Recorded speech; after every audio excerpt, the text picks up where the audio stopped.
আপনারা শুনছেন ক্যারিয়ার কথন, যেখানে আমরা আলোচনা করি ক্যারিয়ার গড়ার পথ এবং সফলতার গল্প।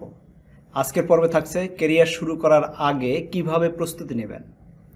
তো ক্যারিয়ারের প্রস্তুতি নিতে হলে আপনাকে 3টা ধাপে চিন্তা করতে হবে। প্রথম ধাপ সেটা হচ্ছে স্বপ্ন এবং লক্ষ্য নির্ধারণ। তো প্রথম ধাপে আপনার স্বপ্ন এবং লক্ষ্যটাকে পরিষ্কার করে নিতে হবে। আপনি কি হতে চান, আপনি আগামী 5 বছরে কোথায় যেতে চান, এই জিনিসগুলো আগে চিন্তা করে নিতে হবে। তো আপনি চাকরি করতে চান নাকি ব্যবসা করতে চান, সেটাও আপনাকে ডিসাইড করে নিতে হবে। কোন ক্ষেত্রে আপনি বেশি আগ্রহী, আপনি কি প্রোগ্রামার হতে চান, আপনি কি ম্যানেজার হতে চান, আপনি কি সিইও হতে চান, এগুলো আপনাকে ভেবে নিতে হবে। তো নিজের দক্ষতা ও দুর্বলতাকে বিশ্লেষণ করতে হবে। তার মানে আপনি যে লক্ষ্যটা নিচ্ছেন সেখানে আপনার কি কি দক্ষতা আছে, কেন আপনি সেটা নিচ্ছেন এবং কেন আপনি সেখানে যেতে চান, সেই দক্ষতাগুলো আপনাকে একটা লিস্ট ডাউন করতে হবে। আপনার কিছু দুর্বলতাও থাকতে পারে, সেই দুর্বলতাগুলো আইডেন্টিফাই করতে হবে। তো এর মাধ্যমে আপনি জানতে পারবেন আপনার যাত্রা শুরু করার সঠিক পথ কোনটি। এটা গেল আমাদের প্রথম ধাপ। আর দ্বিতীয় ধাপে আপনাকে যেটা করতে হবে, প্রয়োজনীয় দক্ষতা অর্জন করতে হবে। প্রয়োজনীয় দক্ষতা বলতে কি, আপনি যে লক্ষ্যটা নিয়ে কাজ করতেছেন, যে ক্যারিয়ারটা গড়তে চাচ্ছেন, সেই ক্যারিয়ার শুরুর আগে প্রয়োজনীয় দক্ষতা অর্জন করা অত্যন্ত জরুরি। আপনার যদি দক্ষতা না থাকে, আপনার ক্যারিয়ারটা যেখানে নিতে চাচ্ছেন সেখানে নিতে পারবেন না।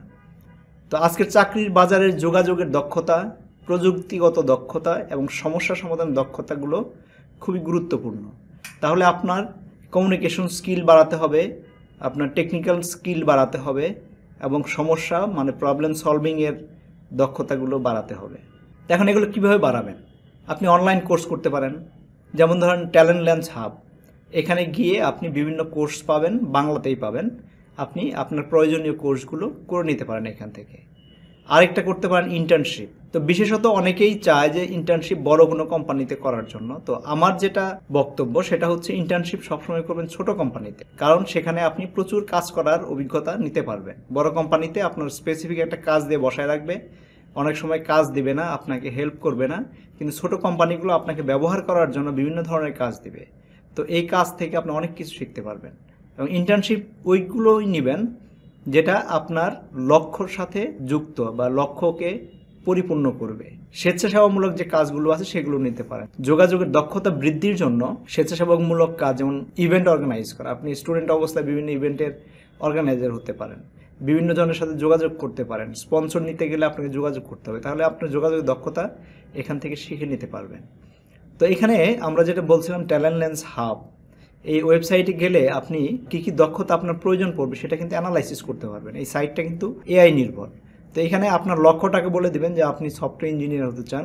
সার্চ করলেই আপনাকে দেখাবে কোন কোন কোর্সগুলো আপনাকে করা দরকার। যদি কোনো কোর্স এখানে নাও থাকে তাহলে আপনাকে সেই কোর্সগুলোর জন্য রিকোয়েস্টও দিতে পারেন। এই সাইট থেকে আপনাকে কোর্সগুলো তৈরি করে দিতে পারবে।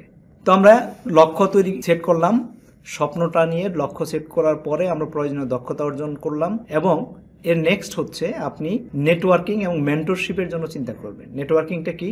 বিভিন্ন লোকের সাথে বা আপনি যে লক্ষ্য নিয়েছেন, যে স্বপ্ন দেখেছেন, সেই ফিল্ডগুলোতে যারা কাজ করে তাদের সাথে যোগাযোগের চেষ্টা করুন। কারো কাছে হেল্প চাইলে অবশ্যই তারা হেল্প করে এবং তাদেরকে আপনি মেন্টরশিপ হিসেবে নিতে পারেন। তাদের অভিজ্ঞতা থেকে বিভিন্ন গল্প শুনতে পারেন, তাদের অভিজ্ঞতায় দক্ষতা অর্জন করতে হয়েছে সেই দক্ষতা জানতে পারেন, সেই দক্ষতাগুলো আপনি শিখে নিতে পারেন। তো অন্যদের থেকে শিখতে কখনো পিছিয়ে যাবেন না, শেখার কিন্তু কোনো শেষ নাই। তো আপনার ক্ষেত্রে অভিজ্ঞ ব্যক্তিদের সাথে যোগাযোগ করুন, তারা আপনার গাইড হতে পারে এবং গুরুত্বপূর্ণ পরামর্শ দিতে পারে। এর সাথে আপনার যদি কোনো ব্যক্তির সাথে যোগাযোগ না করতে পারেন তাহলেও কিন্তু ট্যালেন্ট ল্যান্স হাবকে ব্যবহার করতে পারেন। এখানে কেরিয়ার কোচ নামে একটা ফিচার আছে, সেখানে গিয়ে আপনি আপনার লক্ষ্য এবং আপনার স্বপ্নটাকে লিখে দিবেন, সে বলে দিবে আপনাকে কী করতে হবে, কী কী ধরনের ট্রেনিং করতে হবে। তাহলে এই 3টা ধাপে আপনি আপনার কেরিয়ারকে সামনের দিকে এগিয়ে নিয়ে যেতে পারবেন। Thank you so much.